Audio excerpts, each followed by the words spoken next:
I need to have that recorded, and I have experience with technicalities going out in my presence. That's just how I work. Alright, 1980s.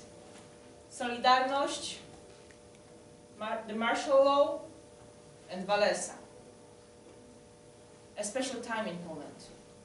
A time when people were fighting the system. A time that ended up with the Berlin Wall coming down. Now, I know what you think. She doesn't look old enough to have lived through 80s. At least I hope you think so. So, why the hell am I even talking about it? True, tonight I don't give a shit about Berlin Wall. Tonight I want to tell you the story that happened in the 80s, the story of a few people unlike myself. The first one is Michał. Michał was a very tall, very skinny boy with lots of hair. Think of Jim Morrison with a tan. And Michał was raised by a single mother. But not a modern single mother, the one that posts her baby's pics on Facebook, that fights vaccination and demands discounts on everything. His mother was a strong woman, an active woman in her own environment, in her own town, because she was a PE teacher, and also in country because she was a basketball champion. Now, whenever people asked her, how do you do it? Your students both like you and respect you at the same time. She would say, because first I bang their heads and then I give them a pat. Perhaps she did the same to Michał because he knew from the very beginning that he needs to act to achieve something, that things won't happen on their own. So he first went to a renowned high school in Wrocław and then to an even more renowned economical university here in Kraków. So he would travel frequently by train. Now, whenever I travel by train, I take my book or my tablet and I hide from people. I'm not here, they're not there. Luckily, unlike me, Michał was friendly. Whenever he would travel by train, he would look for a group of nice, noisy, happy people to join and to have fun with. And that time, he found them too. He made some friends, and one of those friendships would last for years, because that day Michał met Ania, a petite yet surprisingly strong geography student. So whenever you had a problem with a closed jar or with location of Gobi Desert, she was the one to go to.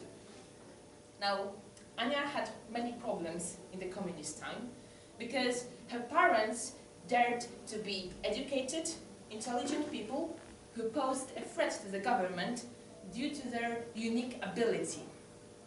They could think.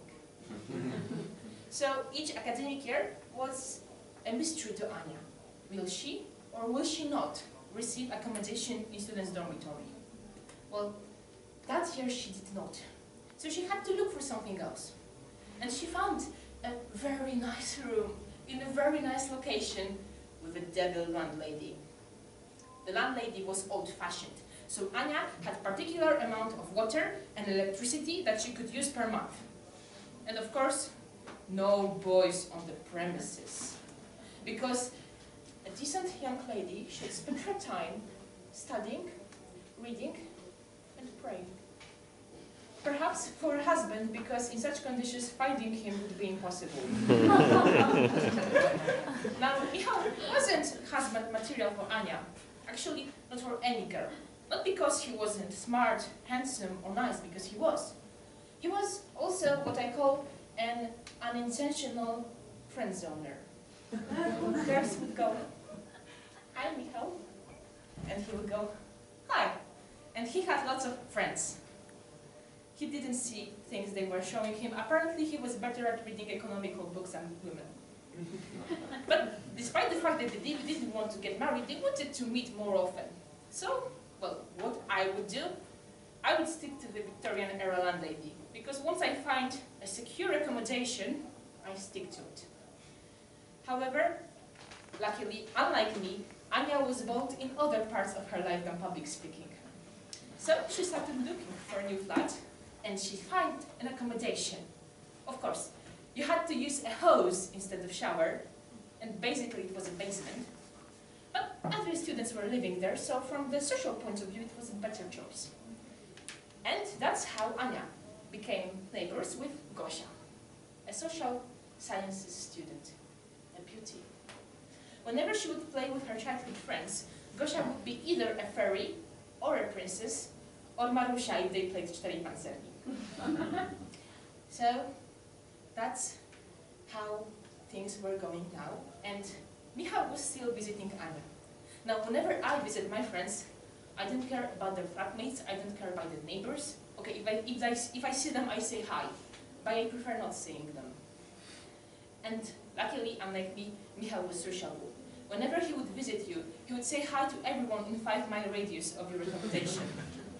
So, of course, he would also say hi to Gosia. And remember what I said about him being not so good at reading women's signals? Well, if I were in love with Michał, I would probably be one of his hundreds lady friends, just smiling at him and waving and receiving nothing in return. However, luckily, unlike me, Gosia was bold.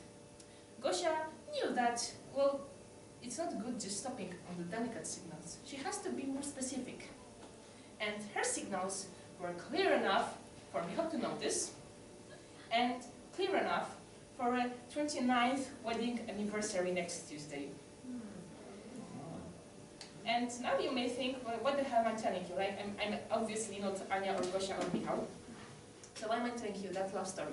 Well, because it is my love story, a very much my love story. I wouldn't be standing here if it weren't for it. Because, well, I take my roots in my parents' first date. So, what I want you to remember from today is 3 things. First of all, if it weren't for Michał's friendliness, I would not be. So, don't be afraid to reach to other people. Like, it's not really very hard. You wave, you say hi, like Michał, and you never know who you can meet. Secondly, if it weren't for Ania's accommodation problems, I would not be. Of course, it's better not to have problems, but when we do, don't run away. Try to embrace them and take the best out of them, because also surprising things happen. And, last but not least, if it weren't for Gosia's clear signals, I would not be. Let's not be afraid of love, because I think that actually taking the opportunity is always a good choice, because losing an opportunity is much worse than the fear of taking it.